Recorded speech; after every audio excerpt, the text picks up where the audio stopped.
gonna do a tier list because I was like, you know what? Tier lists are cool. They're fun. It's always interesting to see where everything lies with each meta and just where everything ranks. So, with the help of chat, I would like to rank all of the different classes for ESO, PvP, from S tier to D tier, and we're also going to do each version as a stem and magic morph. I know that each morph or each class they're kind of hybridized nowadays, but we're kind of going to lead to one side or the other. That way it's just not that way it just does not get too complicated. All right, so where do we want to start? How about I want to clean up the order a little bit. So we're going to just do Arcanist, Nightblade, Necromancer, Warden, DK, Templar, Sorcerer. All right, that looks pretty fair. I think that looks fair. So, all right. Well, we'll get there. We'll see how Sorc goes. We'll see how Necro goes. So let's start going from left to right. All right. So a magic version of an Arcanist. I feel like Magic Arcanist has a lot of defensive potential, which automatically puts it towards the second, like towards the top half of the list. But in my opinion, the offensive capabilities of it leave a little bit to be desired. It's nice to use a stav, and the beam is always super strong no matter whether you're on magic or stam, so I kind of take that out of the equation. So I've used magic based Arcanists before and they weren't bad, but I definitely was able to do a lot of damage and my defense was insane. But I just felt like compared to the stamina version and also compared to other classes, it was not really towards the top of the list. So for Magic Arcanist, I'll probably give it about a B. Yeah. Really strong defensive capabilities, just carry it. You could just hit shields and just survive. I just wish that there was a little bit more consistent damage besides just beam, flail, and that's it. So it's nice, but I would put it in the B list. Stamina Arcanist for PvP though. You have all the defensive capabilities that Magic Arcanist has, but you have access to more stam-based abilities, which are just innately better, in my opinion. Having something like that, you're more accessible to something like Master's Dual Wield, so stuff like that. So right away, that makes me already want to put it higher than Magic Arcanist. But I don't think that it's in the realm of S tier. So I think Stam Arcanist goes to A tier. I think that is really solid. Your survivability is insane. But I think that the damage, the reason why it's different between B and A from Magic to Stam Arcanist is simply for the reason that Stam Arcanist can use Master's Dual Wield and Magic Arcanist just doesn't. I feel like that's fair. Moving on to Magic Nightblade. Dude, with the recent buffs to Nightblade in general, both Magic and Stam, having Magic one is now access to Major Berserk basically at all times with Concealed Weapon. Having Major Prophecy and Savagery on your bar at all times because you have the Cloak version, or Major Protection at all times if you have the Heal version. Nightblade is insane nowadays. It went from S tier, in my opinion, to like double S tier. Magic Nightblade, the amount of damage you can do with that nowadays is insane. Right away, I put Magic Nightblade, like, unironically, S tier. It is so good. With all the new buffs that it has, it's so strong. Stam Nightblade, yeah, Nightblade definitely needs more buffs. Stam Nightblade is, you don't have if you're going the complete Stamblade route, initially, first thing in my brain says A tier, not S tier, because you lose out to that major berserk at all times, because you would do surprise attack instead of concealed weapon, which is honestly the bad part about having the list being stam or mag oriented, because basically everybody's just gonna do a hybrid blade and they're just gonna use concealed. So I just think if you go the magic route for Nightblade, it just goes better. But Stamblade, it's still gonna hit hard regardless. That in-cap bow proc combo is insane, and it's just, even with the new buffs to Karen. Oh, PvP is fine. PvP is fine. I just have been wanting to do the tier list for a while. I just think that with the latest buffs to Nightblade, it carries it all the time. It's been carrying it so much. With the new way that you can do bow procs, insanely good. You could just shoot off. You could just shoot off Merciless all procs consistently. I would put it A tier. I wouldn't put Stamblade S tier. I would just put it A tier. I think that's fair, because you lose out with that major berserk. You lose out with a lot of things with that, and I just think that it's just slightly below, and I felt like if I put it on the same level as Magic Nightblade, you wouldn't really get that same effect. Necro. Magic Necromancer. I want to test it out more this patch, because there are some things on Magic Necro that look very interesting, and I want to try it out. The new buffs to the increased damage of Colossus, also making it cheaper, make it a very interesting ultimate. I tried bombing with Magic Necromancer, and it was actually fun. It felt a lot more difficult than the old days because Boneyard is gutted. And I just feel like you need to really utilize a lot of weapon abilities instead of actually class abilities. The class abilities for Necro, that's been always one of its issues, are dog. Absolute dog.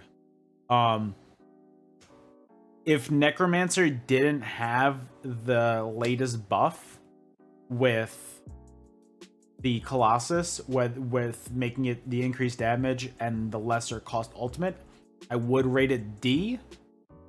But it's actually hitting really hard right now, and I will put it into the C tier category just for that simple reason alone. And plus, the magic version of Blast Bones always hits harder than the Stam version. So, again, I want to put it into C. I think that's a really fair place for it. I think that Necro needs a lot of help in the offensive capabilities scene. Defensive, it's okay. It's been really nerfed over time, and that kind of sucks. But Necromancer has definitely seen better days. Moving on to Stamina Necromancer. It's literally just a worse version of Magic Necro. The Colossus is... Actually, the Stam Colossus technically does more, but they're really not Magic or Stam. I would really not want to be confined to a Stamina Necromancer. I just feel like every version that you can get, that every morph on Necromancer that splits to a Stam or a Magic ability, every single one, the Magic morph is better. And Stam Necro, if somebody forced me to play this right now, I would be absolutely miserable. I feel like you wouldn't be able to kill anybody. You'd be slightly tanky until more people showed up, and then you just fall over. So right away, Stam Necro goes to D tier, without a doubt. Stam Necro is the easiest D tier I've ever seen in my entire life. Next one is going to be Magic Warden. I love Magic Warden, dude. I love playing that. The damage capabilities, and dude, E tier would be nice for Stamcrow, but I'm just keeping it from S, A, B, C, D. I didn't really want to get too technical, and I feel like I don't think that anything else is going to be D tier. So I think that really shows how bad Stam Necro is. But anyways, moving on. Magic Warden. I love Magic Warden. The healing capabilities on that are automatically. I start at the bottom for each class, and then I work its way up. So defensively, with the healing and the buffs, that already makes Mag Warden over C and D, even above B. The offensive capabilities, the amount of pressure that you can output. Yeah, Decimus, tier list time. The amount of offensive capabilities that you have on Magnan are nuts, and it's so much fun. Right away, it goes to minimum A tier. But the fact that the group utility that you can use from Magnan makes it so that it's good in a small scale setting, it's good in a solo setting, and not every class has that. So the versatility where you can use it both solo and small scale. And right away, because of its great damage, great group utility, and great healing / defenses, I put Magnan to S tier any day of the week. Right now, this patch, S tier without a doubt. It's fun. Magnan's a lot of fun. And then that leaves Stamden. I personally don't enjoy Stamden as much. I feel like I always need to rely on a class, on a weapon spammable, whether it's Rending or D-Swing. And I find it to always have very little damage. Whenever I'm fighting a Stamden, I'm either killing them very easily or I'm stalemating.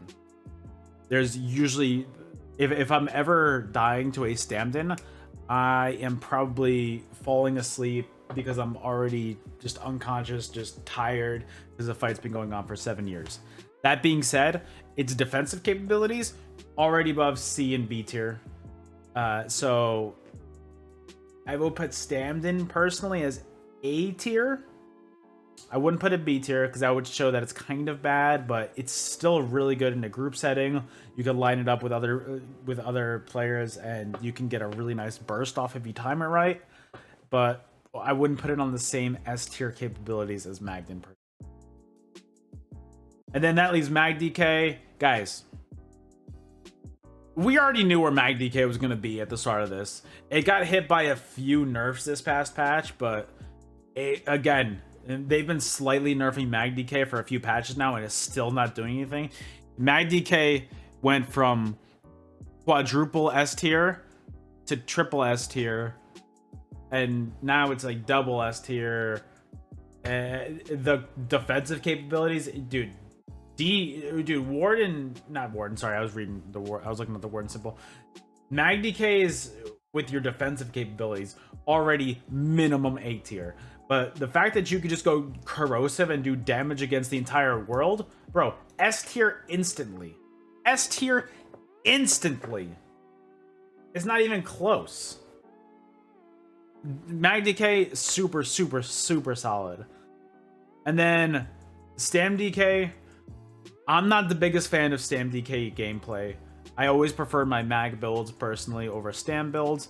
But that being said, I cannot deny how good Stam DK is. You have access to the same exact ultimate, corrosive, and going into the defensive capabilities already above D, C, B tier. So that leaves A and S, corrosive, and all of your different abilities with Molten Whip and all of that. Again, the kit on Dragonknight is way too strong right now, and it's the first class actually, and it's actually, spoiler alert, it's going to be the only class that's in S tier for both its Stam and its mag variants. So that's just my personal opinion. Yo, Camo, hello. Corrosive is just too strong. So that leaves two more classes. We've got Magic Templar next. Magic Templar defensive capabilities are through the roof. Through the roof. Right away, you can have absolutely no offensive capabilities on Magplar and put it up to S tier because of its defensive capabilities. With the recent buffs to, was it last patch where they changed runes so you don't even need to stand in it anymore to get the healing? Magnan started off really bad for the past year or so, but they've been slowly increasing it so that it's a lot better lately. And I have tried it recently, and I actually like it a lot more than I used to. I feel like the damage with jabs is a lot better nowadays. I'm starting to get a lot more. I'm starting to get a lot more fluent and starting to understand the new jab system a little bit more. And with purifying being buffed recently, I'm tempted between B and A tier, but the defensive side of it literally carries it to B tier alone. And honestly, I would put it into A tier category nowadays. I wouldn't put it S tier. I would not put. I think Magplar is not anywhere near S tier currently, but I think that it's in a much better spot than what it used to be. Access to beam alone is just, that's all you need. Templar, on the other hand, is slightly different. If we're going a traditional Templar, I wouldn't put beam on there, but you gotta do what you gotta do. We'll still take beam into consideration. I feel like the Stam morph of Templar lacks a lot. Obviously, Imperial's gonna have his issues with this, but I feel whenever I play, one of my main issues that I have when I'm playing either Magplar or Templar, one of my main issues that I always have is I always feel like once I'm turtling, once I'm taking in too much damage, it is impossible for me to turn around and like actually put damage on my enemies. Magplar, I feel like I can do that. When I'm playing Templar, I feel like I can't do anything against anybody ever. I go defensive for a little bit, and then I'm on my back bar for good. Magplar has the turn and burn capabilities to like hit somebody with a purifying light, then jab him a few times. And Templar just really doesn't, in my opinion, doesn't have that. I know that some people can play and do that, but personally, I can't. I'm putting it in the B tier category for my list. I would love to compare tier lists afterwards, Decimus, if you want. For me, Templar is B tier, without a doubt. And then that leaves our last two. Yo, Blunts Ghost. Hello, hello, hello. That leaves two more. That leaves Magsork and Stamsork. Let's start with Magsork. I was playing Magsork for a little bit the other day, and this was actually right before the patch, and I was having a fun time with it. I haven't played it since the new staff changes, but I don't know how it is. I haven't really run into that many Magsorks in PvP in the last few days. That being said, the burst on Magsork is still very strong in my opinion, and I think that it's got very nice defensive capabilities because you could just streak away, you can use your shields, and honestly, timing up your burst combo is really nice on here. I feel like it does lack some defensive capabilities. I feel like if you pressure a Magsork too much, they're just going to go pure defensive and run, which is not their fault. It's kind of the fault of the class kit. Sork has been nerfed so much over time compared to what it used to be. And right away, I want to put it... it's above C and D. So right away, I want to say B tier. What's preventing me from putting it into A tier in my brain is I really think that the defensive capabilities are too much, where it's really good for one-on-one situations, but if you're in a 1vx kind of situation, you gotta hope that the people you're fighting are pugs, or you're gonna get punished the second you go offensive. So that's why I'm gonna put it into B tier, because I just think it's really good for one-on-one situations, but 1vx / group play, if anybody targets you out, you're going to be the first to go. All right, Decimus, sounds good. And that leaves Stamsork. Stamsork, and again, the lack of burst steal between Magsork and Stamsork, besides Bird, is terrible. Absolutely terrible. So Stamsork's going to be our last option. I always prefer Stamsork over Magsork. I think it's so much more fun to play. I love the fast-paced playstyle of it. I think you offer a much more versatile playstyle too, whether it's bow, 2H, dual wield. There's so many more ways to play that. And I think Maxorg doesn't have that. I think that Maxorg, you're either Inferno Staff, Resto Staff, or Destro Staff. That's what it comes down to. Stamps work, it's a lot more fun. The damage on there is insane sometimes. Timing up Crystal Weapon with some of your other abilities, you get to just chunk people's health bars. And just being able to get a lot of your crit healing if you're brawling out with Crit Surge from your Hurricane, that's something that kills me a lot. And I think that between the offensive capabilities and the defensive capabilities, past D, past C, way past B, but does not make it up to S tier, I will put Stamsork into S tier, or into A tier, and finish out my ranking like that. I feel like that's not bad. I'm actually very happy with the way that turned out. I think that all of those look super solid. I'm very I believe in everything that I put there. I don't think anything's out of place. I think taking our time and going over everything, I think everything is exactly where we need to.